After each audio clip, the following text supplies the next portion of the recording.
Avec vous sur Sud Radio, nous continuons de débattre et de commenter l'actualité avec Pascal Bataille, animateur, producteur, chef d'entreprise, Gilbert Azoulay, directeur général de Newstank Éducation, qui se bat pour les abeilles, contre les néonicotinoïdes, Jacques Miard, maire de Maison Lafitte, et votre livre Bye Bye Démocratie est toujours en vente aux éditions Lafon Presse, et Arnaud Stéphan, fondateur de l'agence de com. On va revenir sur Bétaram, la violence dans les écoles, violence sexuelle, violence physique, l'omerta.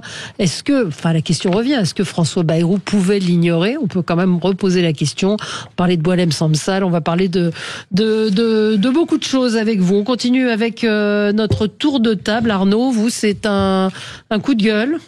Oui, c'est un coup de gueule par rapport à ce qui s'est passé hier soir. Il y avait à l'Assemblée nationale un vote sur une énième loi contre le trafic de drogue, et cette loi devait imposer un certain nombre de nouvelles règles qui permettraient aux forces de police et de renseignement de pouvoir agir. Et ça a été un travail collectif, parce que tout s'est complètement mis contre cette loi, et on aurait pu croire, mais alors vraiment, que si on avait voulu pousser la théorie du complot au maximum, je crois qu'on n'aurait pas fait mieux. C'est-à-dire que non seulement le système de vote est tombé en panne à l'Assemblée nationale, ils n'ont pas réussi à le rallumer pendant plus d'une heure. Finalement, ils ont dit que c'était une pièce du système qui avait chauffé, enfin n'importe quoi, et ils ont été obligés de faire voter chacun des députés en se levant et en disant son vote pour ou contre. Donc ça a pris plus d'une heure. Et puis pourquoi je dis un travail collectif, c'est que une partie du texte défendu par le ministre de l'Intérieur, M. Rataillot, était mal écrit en vérité, et il concernait la possibilité par les forces de sécurité de pouvoir obtenir des portes arrière sur les réseaux sociaux, certains réseaux sociaux cryptés, WhatsApp, Signal et autres. Et il se trouve qu'il était mal rédigé et que c'était très large, et on pouvait craindre une attaque pour les libertés individuelles. C'est vrai que les gens sont très méfiant par rapport à ces filets dérivants. On l'a vu avec le PNF, par exemple, qui laissait des gens sur écoute pendant 2 ans, et puis finalement ramassait au fur et à mesure ce qu'ils pouvaient ramasser pour monter éventuellement d'autres dossiers. Donc cette histoire de filets dérivants gênait. Certains députés ont essayé de réécrire cet amendement. C'était trop tard, patatras. Donc il n'y aura pas de loi, enfin en tout cas il n'y aura pas cet article sur la possibilité pour les forces de police d'obtenir des entrées sur ces messageries. Mais ça dit beaucoup aussi, surtout puisque depuis les années 70 et la fameuse French Connection, la France au début a cru que le trafic de drogue ça la touchait pas. Et puis après on a commencé à mettre des peines très dures. Sauf que le trafic de drogue en face il évolue, et on est en face de quelque chose qui est une industrie. Aux États-Unis, au Mexique, ça représente plus de 30 milliards de dollars d'économie. Vous imaginez bien que ces gens sont capables de mettre des sommes très importantes, de corrompre, d'utiliser de la technologie très en avance, etc. Et que malheureusement, on a l'impression toujours que les pouvoirs publics jouent sur les talons, c'est-à-dire qu'ils ne font que réagir, et quand ils réagissent, les trafiquants de drogue ont déjà évolué sur quelque chose d'autre. On les voit bien aujourd'hui, ils se cachent à Dubaï, ils se cachent dans d'autres endroits. Il y a des articles d'ailleurs à Dubaï. Ils se montrent sans aucun problème à Dubaï. Il y avait eu un article un numéro très intéressant du Point où il faisait les nouveaux patrons du trafic de drogue, et ils étaient quasiment tous à Dubaï. Et puis que vous avez des forces, et ça n'arrive pas encore en France, mais en Hollande ça arrive, la mafia marocaine de la drogue est tellement puissante qu'elle en est même à menacer la famille royale de Hollande. Ouais, non mais c'est absolument invraisemblable ce qui s'est passé hier. Vous avez suivi, Jacques Miard ? Non, j'ai pas suivi parce que j'avais une réunion publique sur justement la réglementation de la publicité dans ma ville. Autre usine à gaz en perspective. Mais ce qui est certain, c'est que ce que je viens d'entendre de la part d'Arnaud, et je dirais sa critique est parfaitement fondée, mais ça me montre une chose, c'est qu'il faut pas confondre vitesse et précipitation. Exactement. Donc il faut véritablement, je dirais, utiliser, y aller, lutter, etc. Et je voudrais réagir sur ce qu'a dit Pascal Bataille sur la lenteur. J'ai une formule personnellement que je livre, c'est que il faut prendre le temps de vivre parce que tu prendras le temps de mourir. Vous voyez ce que je veux dire ? C'est tout ça, c'est une question d'attitude et que les gens pressés, ils passent à côté de beaucoup de choses, y compris nos députés. Et enfin, pour Gilbert Azoulay, qui a parlé des abeilles, je voudrais lui citer, je suis sûr qu'il le connaît, il y a un hadith du prophète qui dit « Il n'est pas interdit de se lécher les doigts quand tu distribues du miel. » C'est la théorie de la corruption, vous voyez ce que je veux dire. Mais je trouve que c'est frappé. C'était pas mon propos, hein. C'était pas le propos. Mais c'est vrai que quand on regarde le vote. Non, mais ça m'est venu à l'esprit. Oui, vous avez raison, vous avez fait un commentaire général de ce premier tour de table. Mais c'est vrai que quand on regarde le vote et la façon dont ça s'est passé hier, suppression de l'article sur l'accès aux messageries, 119 voix contre, son rétablissement 24 pour, et il y a eu une alliance totalement baroque entre l'extrême droite et LFI. Y compris des députés du socle commun, qui n'étaient pas convaincus par. Mais ça dit quelque chose quand même de notre rapport au numérique et au digital. Regardez les difficultés qu'on a à craquer les codes chez Apple, chez plein de grands acteurs de la tech.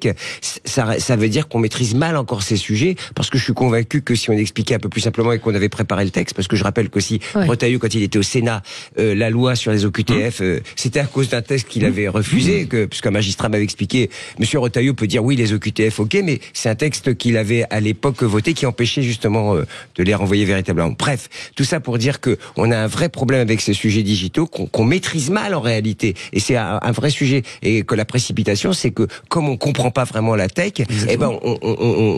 comme dit, on fait des défilés dérivants qui emportent tout. Ouais, mais ce qui est quand même passionnant, c'est que au même moment où nous faisons ça en France, et qu'en plus, je vous dis, les personnes qui sont en face, qui sont les criminels, eux, quasiment une ingénierie de ça. Ils sont très en avance. Ils commencent à être très en avance. Et en même temps, paradoxalement, pendant des années, nous sommes aperçus que la totalité des pouvoirs publics français, des grands industriels, etc., étaient complètement sous le système d'écoute échelon américain, et puis de fameux comment s'appelle produits de logiciels sortis par une marque israélienne qui était très bien sûr, Pegasus qui permettait d'écouter absolument tout le monde. Donc à la fois tout le monde écoute tout le monde sait que ça existe, mais derrière nous sommes très en retard pour lutter contre la criminalité en utilisant ces outils. On n'a pas de maturité. WhatsApp, tout le monde sait que c'est écouté, tout le monde sait observer, tout le monde s'en sert, ce qui est quand même assez génial. Dans tous les films de science-fiction, tout le monde dit laisse tomber WhatsApp, on le dit. Donc mais là l'idée c'était d'aller plus loin. Donc oui, c'est d'aller plus loin, mais est-ce que de ce point de vue-là le combat n'est pas déjà perdu? C'est ce que dit un peu Arnaud aussi. Et est-ce que c'est la bonne façon de lutter contre le trafic, et est-ce qu'il faudrait pas s'attaquer bien davantage à aux consommateurs? C'est ce que dit Pablo Escobar. C'est ce que dit Pablo Escobar, c'est ce qu'il disait. Le problème, c'est les consommateurs, c'est pas nous qui vendons. Je suis ravi d'être en phase avec Pablo. On a bien fait mais il faut les deux. La situation est quand même gravissime. Oui, bien sûr qu'il faut les deux. Bien sûr, et les policiers que j'ai entendus sur les différents plateaux exprimaient disaient que cette loi était bien et que cet amendement était important. Certainement. Moi, je me méfie beaucoup de ces filets dérivants dont on parlait. Néanmoins, il faut quand même faire très attention à ce que tout le monde ne devienne pas, que ce soit pas Big Brother à chaque minute de notre existence, sous prétexte de garantir notre sécurité ou la santé publique. Mais en l'occurrence, s'il y avait moins de demandes, or la demande, on le sait, elle explose, notamment sur la cocaïne. C'est plus du tout une drogue réservée aux élites et aux gens privilégiés. Moi, dans mon petit village en Gironde, il y a je connais plein de gens, de jeunes qui prennent. Je n'ai pas de dealer.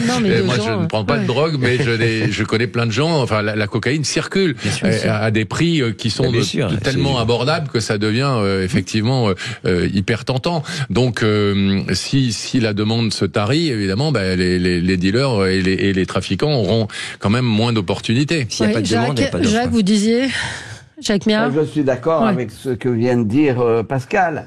Il est évident que c'est une chaîne, et alors il y a un sacré problème qui se pose, ce sont les sommes pour la corruption. Et ça, c'est quelque chose qui est gigantesque, parce que ce sont des centaines de milliards au niveau de la planète. Et donc, les corruptions, notamment, on a vu ça, des corruptions aux Pays-Bas, etc., nos amis du Pays-Bas ont pour tradition de laisser passer à partir du moment où ça part ailleurs et qu'ils prennent leurs honoraires au passage sur les transactions commerciales. Mais là encore, il y a une mauvaise cohérence de tous les pays européens en matière de lutte contre la drogue, avec des pratiques corruptives et avec des patries qu'on ferme les yeux pour pas avoir d'emmerde. Avant de vous donner la parole, Jacques, parce qu'il nous reste peu de temps, je voulais juste, moi, faire un coup de gueule contre la Chambre disciplinaire nationale de l'Ordre des médecins, qui a sanctionné le docteur Jean-Paul Hamon, qui, à l'époque du Covid, avait traité Francis Lalanne d'abruti. Et donc, Jean-Paul Hamon a été sanctionné d'un avertissement par la Chambre disciplinaire de l'Ordre des médecins. Enfin, quand on voit les conneries que font certains médecins, les communications interdites, etc., et on se replace dans le contexte, c'était en mars 2021, Francis Lalanne avait dit à des gens de ne pas mettre de masque, mettez-le sur le front, la ceinture en boucle d'oreille. Jean-Paul Hamon avait dit pourquoi à celui-là on lui colle pas une vraie amende, pourquoi on colle pas ce mec au trou, etc. Que des gens soient sans masque quasiment à touche-touche et que cet abruti leur dise de s'embrasser. Donc voilà, c'est un médecin qui recevait des patients, qui voyait des malades et qui entendait Francis Lalanne dire ça, qui soit sanctionné par le Conseil de l'Ordre, enfin par la Chambre, je trouve ça assez lamentable. La petite différence, c'est qu'il avait une responsabilité, il était responsable syndical. C'est quelqu'un qui occupait des fonctions assez importantes dans un syndicat. Il était président d'un syndicat de médecins. Et c'est pas exactement les règles de l'art de la communication pour des médecins, surtout pour des gens qui ont des réputations. Oui, il n'y a pas faute. Mais il aurait pu faire un communiqué extrêmement dur de son syndicat, pas lui prendre la parole. Le problème, c'est qu'au moment du Covid, tout le monde a voulu devenir aussi porte-parole de quelque chose et parler tout le temps et dire beaucoup de bêtises. Et puis aussi, il y a quelque chose de nouveau en France, c'est qu'on utilise très facilement l'insulte maintenant. C'est sur tous les sujets, que ça soit l'Ukraine, la santé, la politique. Je pense qu'il faut quand même remettre un peu d'ordre là-dedans. On peut pas comme ça, quand on est un responsable syndical d'une grande organisation, de dire à quelqu'un qui est un abruti. Je suis pas d'accord avec tout. C'est ça, qui balayent devant leur porte. Qui balayent devant leur porte et qui vont avec que l'Ordre des médecins soit une structure avec une gestion un peu particulière, on va pas dire le contraire. Vous me rappelez la date de la fondation d'ailleurs de l'Ordre des médecins? On peut pas savoir. Allez, on se retrouve dans un instant avec vous et avec votre coup de gueule, Jacques Miard. 1er mai. Et nous continuons nos débats. Jacques Miard, coup de gueule. Oui, c'est un coup de gueule. Et je voudrais dire et dénoncer la naïveté française, voire du président de la République, en matière de défense de l'Europe. Je ne parle pas de l'Europe de la défense, je parle simplement de la défense de l'Europe. Et notamment, il a été souligné à cet égard, merveilleux, les Allemands vont dépenser 100 milliards pour leur défense. Et donc, bravo, vous voyez, donc ça avance. Ah bon? Réfléchissons un peu. En réalité, l'Allemagne, elle est pieds et mains liés dans des armements et des systèmes de défense américains. Elle ne peut pas en sortir. Exactement. Lorsque elle achète des avions, c'est bien sûr des avions américains. Pas que. Idem pour les Polonais. C'est-à-dire que tous nos chers partenaires sont pieds et mains liés dans des systèmes d'armes qui sont américains. Donc, il ne faut pas compter sur eux pour acheter français. C'est de l'illusion, de la naïveté et de la propagande de bas étage. Faut rien faire alors? Ça veut pas dire qu'il faut rien faire, mais il faut regarder les choses avant, ça passe par nous. Et ne sait pas compter sur nos chers partenaires pour acheter français, ils ne le feront pas. Et donc c'est ça la réalité.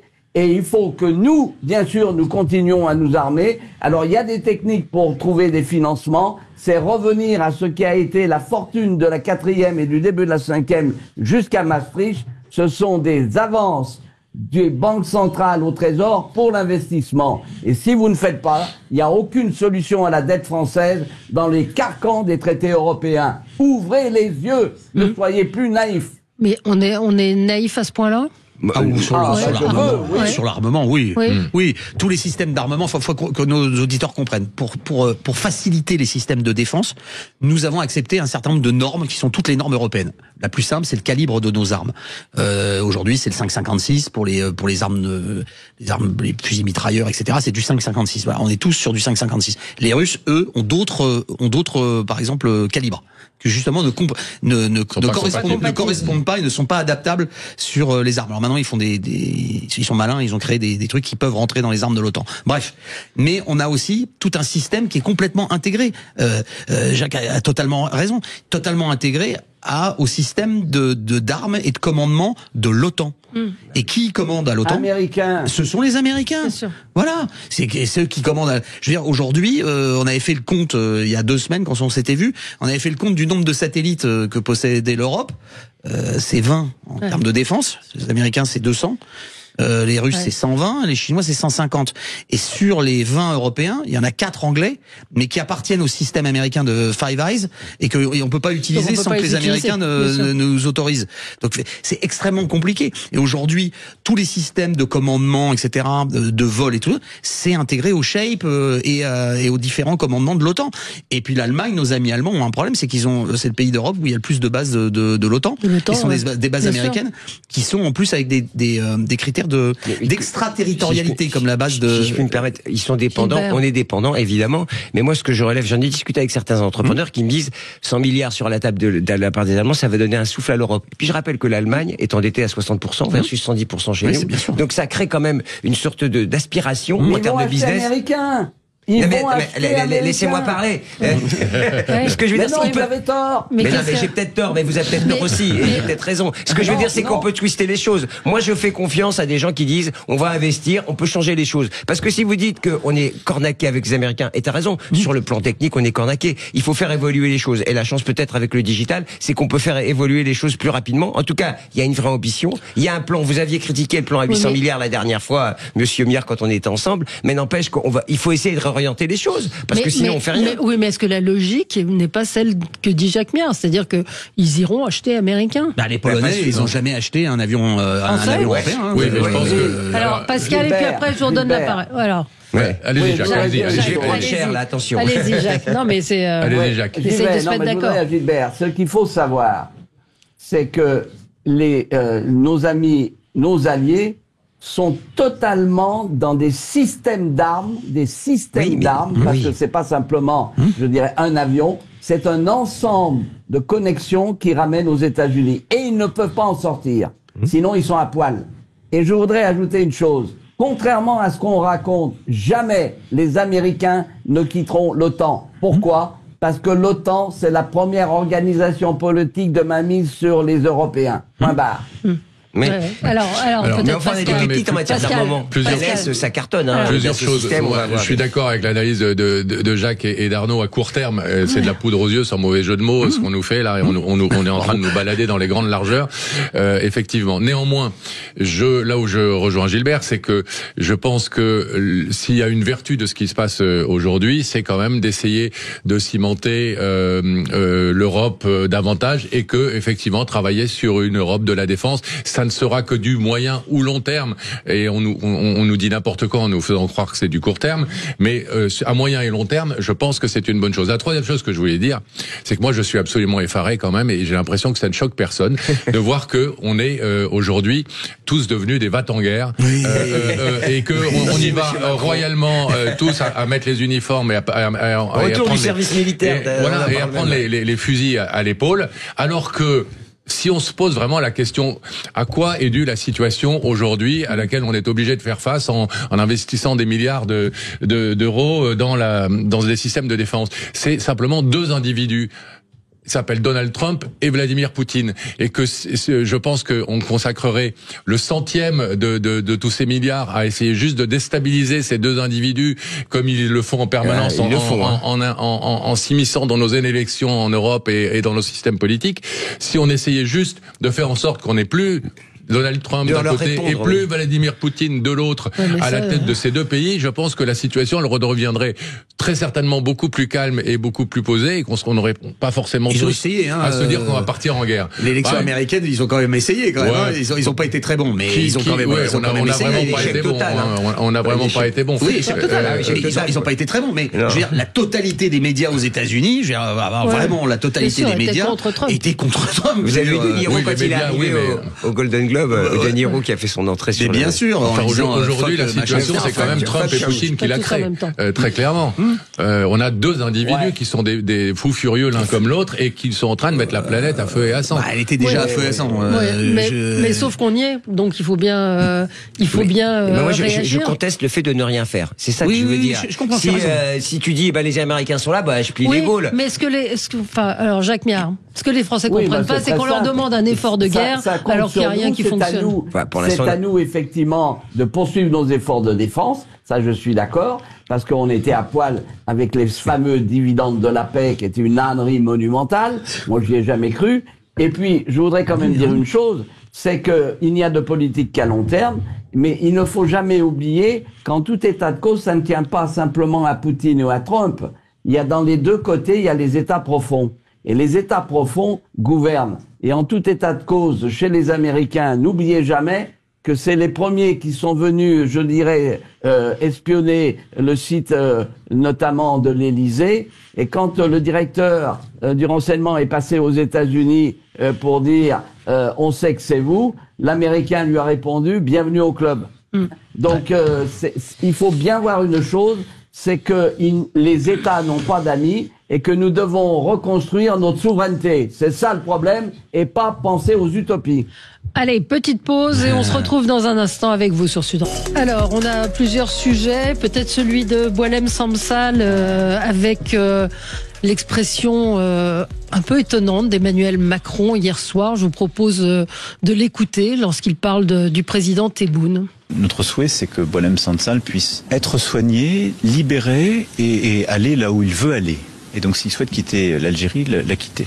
Évidemment, ce qui s'est passé est très grave. D'abord, on attend le jugement qui, j'espère, interviendra rapidement, mais j'ai confiance dans le président Tebboune et sa clairvoyance pour savoir que tout ça n'est pas sérieux et qu'on a affaire à un grand écrivain qui plus est malade. Et donc, je pense qu'il doit retrouver sa liberté, la capacité à se soigner. Et c'est en ce sens que nous nous battons. Et je ne mélangerai pas le destin de ce grand écrivain, de cet homme et de ce citoyen aussi français, comme vous le savez, avec le reste du sujet sur lequel j'aurai l'occasion de m'exprimer en temps voulu. La grande clairvoyance du président Tebboune, on sent quand même que le ton n'est pas exactement le même que celui employé par le ministre de l'Intérieur.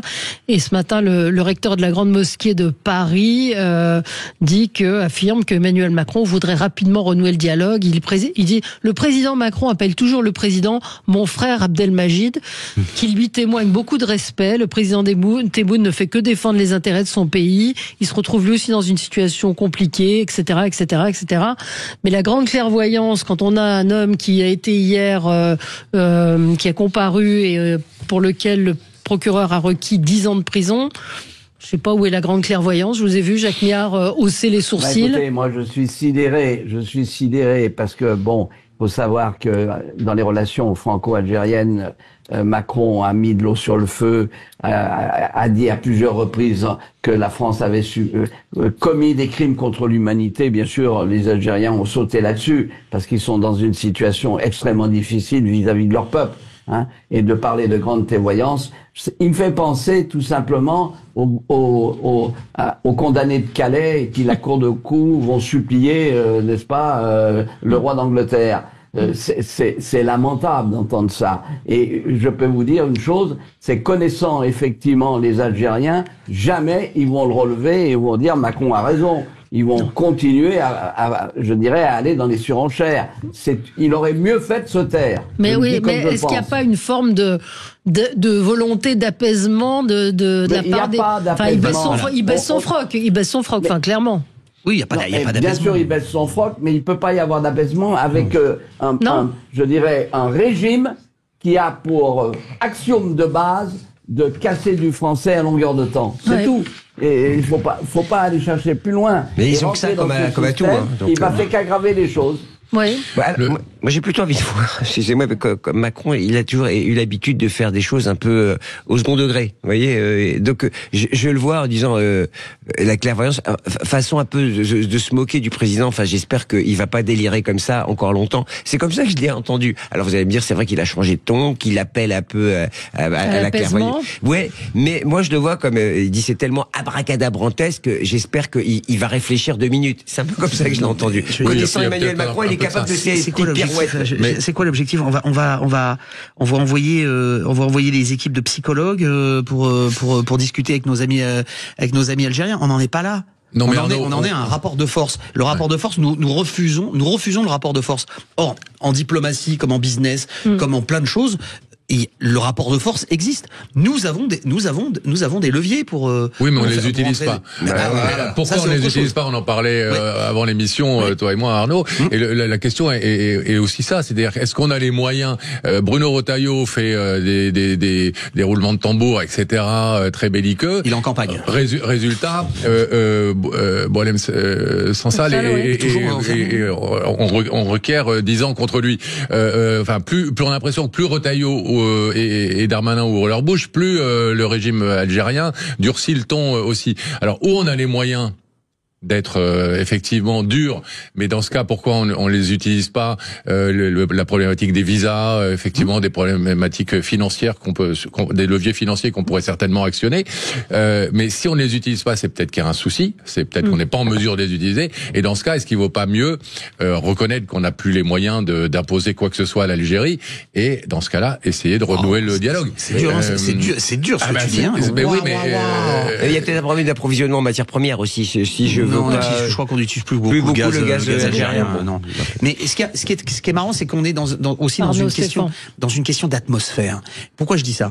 Parce que le déplorable Bruno Tertrais était sur BFM pas plus tard que ce matin, et président de la Fondation sur la stratégie, etc.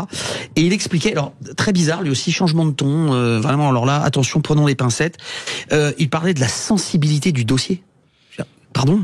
La sensibilité de quoi? La sensibilité du dossier. Et aussi, il parlait de négociations entre Macron et Tebboune. C'est peut-être là qu'il faudrait aller. On a un écrivain qui est franco-algérien, qui est malade, qu'on a mis en prison sous un prétexte fallacieux. Et on est en train de dire, nous, en France, qu'on attend le résultat du procès. Non mais il n'y a pas de procès. Voilà, il n'y a pas de procès. Il n'y a pas de procès. Il faut qu'il nous le renvoie. Il refuse son avocat parce qu'il est juif. Je veux dire, quand même, elle est bonne celle-là, quand même. Ils veulent pas de son avocat parce qu'il est juif. Ils lui disent, il faut que tu changes d'avocat. Ils font pression sur sa famille, etc. C'est inacceptable. Il y a des gens qui font des propositions. C'est un peu le concours Lépine des propositions. Mais il y en a certains qui disent, bah très bien, on n'a qu'à faire un truc. On n'a qu'à le nommer, ambassadeur à l'UNESCO. Oui, ou ministre de la francophonie. Et comme ça, il bénéficierait de l'immunité diplomatique. Mais bien sûr, c'est illusoire. Mais ça, quelle faiblesse! Et quelle faiblesse par rapport à, encore une fois, et même le communiqué de la grande mosquée est assez choquant en vérité. Ouais. Alors c'est pas un communiqué, c'est une interview qu'il a accordée au quotidien arabophone El Kabar. Apparemment, selon l'AFP, il est considéré comme un intermédiaire important de la relation entre l'Algérie et Paris. On peut voir que notre ministre des Armées est allé rompre le jeûne à la mosquée. Donc on voit qu'il y a des messages dans l'agence. La grande mosquée de Paris a été construite en hommage et en remerciement au sacrifice des soldats musulmans pendant la Première Guerre mondiale. Et en dérogation de la loi de 1905. Alors certains sont optimistes. Je voyais des tentatives d'explication de ce procès. Je mets des guillemets à procès en disant oui, mais 10 ans c'est moins que ce qu'il aurait pu avoir et peut-être que il pourrait être gracié, etc. Mais enfin, moi j'ai été vraiment choqué par le. Je dit Pascal, ce que tu disais très vrai. C'est vrai qu'en Iran on a libéré, tu sais, l'otage. On n'entendait plus parler. J'avais même oublié qu'il était prisonnier. Ça veut dire qu'il y en a encore deux. Il y en a encore deux. J'ai pas dit le contraire. J'ai dit qu'on l'a libéré, mais j'avais oublié qu'ils étaient prisonniers. Ce que je veux dire simplement, c'est que parfois, il vaut mieux évoluer sous les radars plutôt que de gonfler de la gonfleur. C'était pas des écrivains. Il y avait pas. Moi, je suis moyennement en phase avec le fait de dire Sansal, c'est un individu particulier parce que c'est un grand écrivain. Non, c'est un citoyen français. Et pour moi, n'importe quel citoyen français mérite d'être défendu à la même aune. Et s'il est détenu illégalement et injustement, justement, ce qui est le cas effectivement encore de nos compatriotes en Iran. Et non, mais j'entends ce que tu dis, Arnaud, mais à partir du moment où manifestement on ne sait pas, on ne peut pas ou on ne veut pas utiliser ces armes-là, il faudrait savoir pourquoi. À partir du moment où manifestement on est impuissant.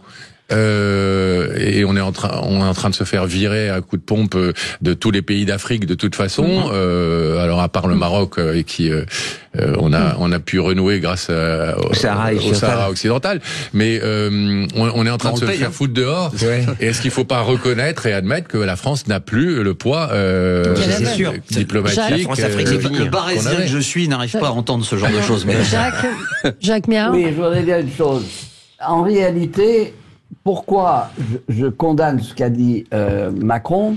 Tout simplement parce que on ne fait pas de la diplomatie sur la place publique. Oui. Et en réalité, tout ce qu'il a dit va être perçu par le gouvernement algérien comme un acte de faiblesse. Exactement. Bien sûr. C'est vrai. D'aller à Canossa. Oui, c'est ça. C'est ça le problème.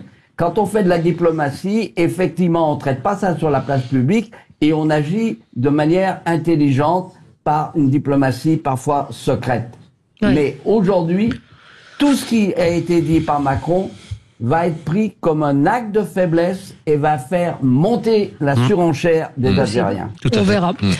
Marquons une pause pour changer de sujet, parler des violences dans les écoles, des victimes qui dénoncent l'omerta de l'Église et de l'État. L'enseignement catholique est pointé du doigt, mais il semblerait que dans d'autres établissements, il y ait également eu des violences qui ont été cachées pendant de nombreuses années. À tout de suite. Et on continue de commenter l'actualité. Alors les violences dans les écoles, les victimes dénoncent l'omerta de l'Église et de l'État. L'affaire Betaram a permis peut-être de libérer une certaine forme de parole. Il y a plus de 120 plaintes quand même à Betaram et d'autres écoles, d'autres établissements semblent être concernés. Et ce matin, Jean-Jacques Bourdin recevait Constance Bertrand, porte-parole du collectif des victimes de Saint-Dominique de Neuilly. En fait, il faut rappeler que l'un des surveillants mis en cause à Betaram a passé 8 ans à Saint-Dominique. Et Constance Bertrand, on a profité pour constituer un groupe Facebook où les témoignages affluent. Écoutez ce qu'elle disait ce matin chez Jean-Jacques Bourdin. En 5 jours, on a eu énormément de témoignages. Alors, pas tellement sur lui. À part des choses qu'on savait, il tire les oreilles, il tire les cheveux, il est brutal. Mais on a eu sur 6 autres personnes des choses de nature extrêmement grave. Et puis des agressions sexuelles, des agressions. Tout à fait. On parle d'agressions sexuelles, on parle d'agressions physiques, on parle de violences sadiques. Les gens utilisent le terme sadique sur des enfants de CM1. Oui. On parle d'un prêtre pédophile, on parle d'un surveillant, on parle de professeurs de français, de sport, etc., etc. Donc on est submergé par ces témoignages. On leur doit énormément parce qu'ils ont ouvert la route, ils ont ouvert une porte qui ne pourra plus se refermer. Et dans la lignée, donc tous les collectifs se mettent en place, des révélations ont lieu dans la France entière. Au moment où je vous parle, Jean-Jacques, il y a des collectifs qui se créent partout. Tous les jours, il y a des nouveaux collectifs. Tous les jours, on apprend de nouvelles choses. Avec une constante, c'est quand même la souffrance des victimes et le silence des adultes autour d'eux qui ont su, couvert, n'ont rien fait ou manqué de courage.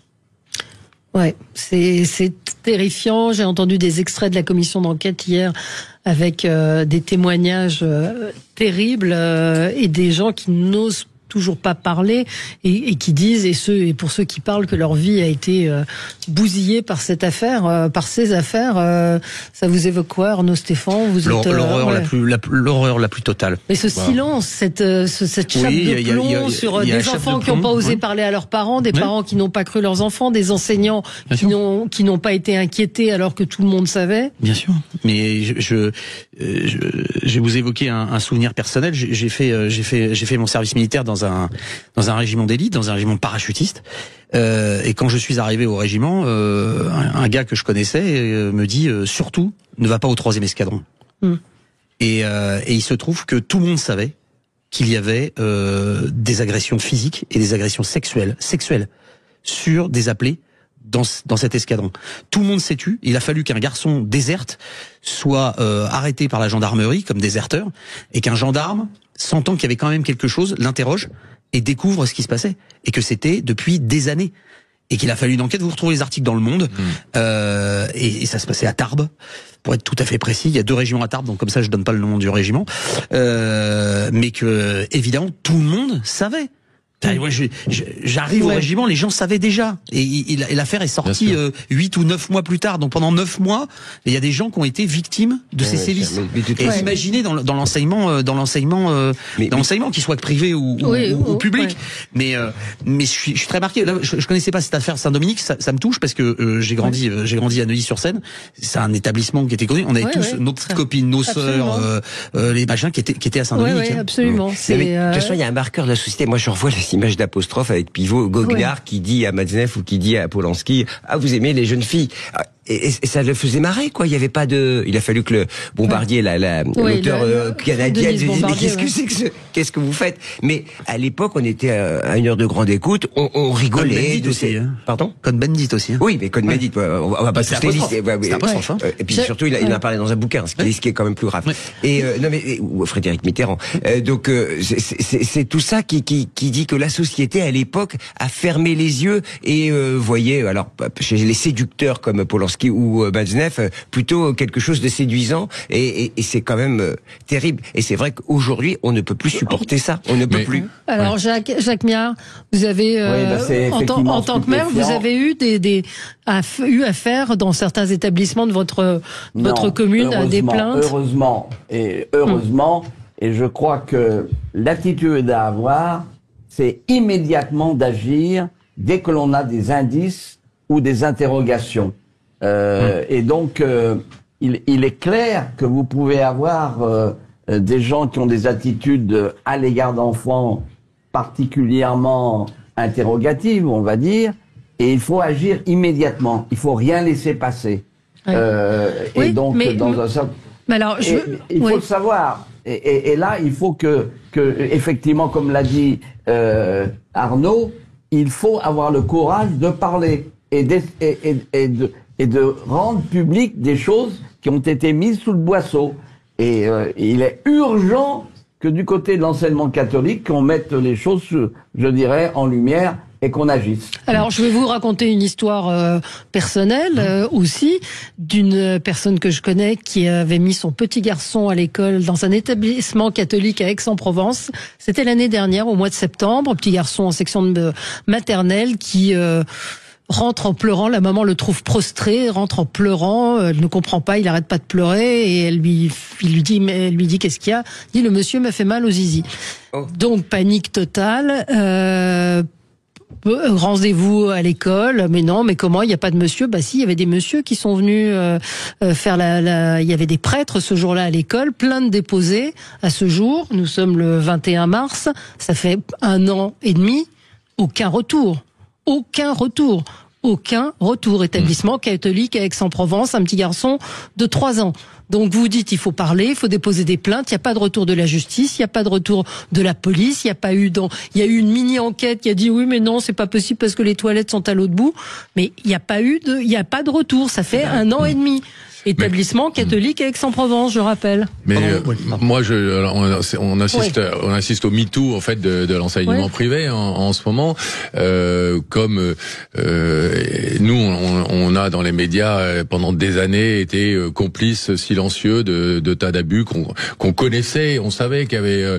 Moi, je travaillais à TF1. Tout le monde savait que il y a certaines personnes très connues de la chaîne avec qui il fallait pas prendre l'ascenseur quand on était quand on était une jeune femme. Bon, on a couvert tout ça. Et aujourd'hui, moi, je m'interroge sur la complicité des parents. Parce que je veux bien qu'on fasse le procès de François Bayrou, et effectivement, il faut sans doute le faire. Mais tous ces parents, ne me dites pas qu'ils n'ont rien vu, qu'ils n'ont rien entendu. Vous dites, Valérie, ce petit garçon, il est allé se plaindre à sa maman. Alors, le parent dont l'enfant est maltraité dans un établissement privé qui paye en plus pour avoir ses enfants là-dedans, et qui n'entend pas, soit c'est parce que son enfant ne lui parle pas, et alors je m'interroge sur la relation entre le parent et l'enfant, soit c'est parce qu'il ne veut pas entendre, parce qu'effectivement il devient complice. Et tous ces parents, moi j'aimerais qu'on les interroge aussi, les parents de ces victimes. Il y a un témoignage je crois que c'est une des victimes de Bétaram qui a 77 ans et qui dit mais moi à l'époque c'était les coups de ceinture à la maison, donc c'était même pas imaginable que j'aille raconter ça à mes parents. Si je puis me permettre, je pense pour avoir connu, je n'ai fait que je n'ai fait que du privé. Je crois comprendre pourquoi. C'est horrible, hein. Mais il y avait un interdit social en vérité. Oui. Les parents faisaient quelquefois des efforts très importants pour mettre tous leurs enfants dans le privé. Oui. Souvent, ils avaient fait des lettres de 4 pages pour expliquer pourquoi ils voulaient que leur enfant soit là. Il y avait une espèce de reconnaissance sociale. Ma fille est à Saint-Dominique, mon fils est à Sainte-Croix, ma fille est à Sainte-Marie, etc., etc. Et que c'était tellement dur et que c'était une espèce de statut social d'avoir ces enfants là-dedans, c'est qu'on voulait pas d'ennui. Et parce qu'on était potes avec les parents, les autres parents de l'école, changer son enfant d'école, la honte, ou justement de passer pour des menteurs, des mythomanes, etc., etc. Les gens ont écrasé les affaires. Mais Valérie, vous dites 77 ans, etc. Effectivement, une époque où peut-être dans certaines familles, les coups de ceinture étaient une façon d'éduquer. Les histoires de Saint-Dominique, ça date pas d'il y a 50 ans. Non, ça date il y a pas si longtemps que ça. Voilà. Alors effectivement, on peut. Non, mais d'imaginer que le prêtre de Bétharram, ou ce surveillant surnommé Cheval, qui a été envoyé à Saint-Dominique, là aussi, c'est un truc. Vous dites comment c'est possible. Je sais pas. C'est vertigineux. C'est quand on entend nos amis et nos frères en Christ pour certains catholiques seraient, et je les invite à le faire, seraient quand même. Dans une bonne attitude, si au lieu de croire que c'est une agression systématique quand on parle de l'école catholique et de l'église catholique, que c'est une attaque contre eux et qu'ils aient un sentiment de défense, non, il n'y a pas de sentiment de défense avec ces gens-là. Les traîtres, le pape, ce sont des traîtres. Plutôt sur cette ligne. Il faut se débarrasser des traîtres et des brebis galeuses. Il faut dégager ces gens de l'église catholique. Il faut dégager ces gens des établissements catholiques. Apparemment, il n'y a pas que les écoles catholiques. Il y a une auditrice qui me dit dans mon école, c'était le concierge, c'est tous ceux qui sont proches des enfants, donc c'est aussi de mettre en garde les enfants, de leur parler. On a parlé des établissements pour les handicapés, c'est pas privé, c'est public. Et Stéphane nous dit, pensez aussi à la DAS, à l'aide sociale à l'enfance, tout ce qui s'est passé. 10 000 agressions par an. D'ailleurs, c'est pour ça que l'éveil, comment dirais-je, au sexe notamment qui était prévu pour les enfants, on en avait parlé ça avait pour vocation aussi de dire attention, il y a des limites à pas dépasser, donc de ce point de vue-là on peut reconnaître que des choses sont faites, mais ça va jamais assez vite. Mais aussi ça, il y a le truc de protection, les gens pensent trop que c'est une attaque contre eux. Absolument, Jacques Mia.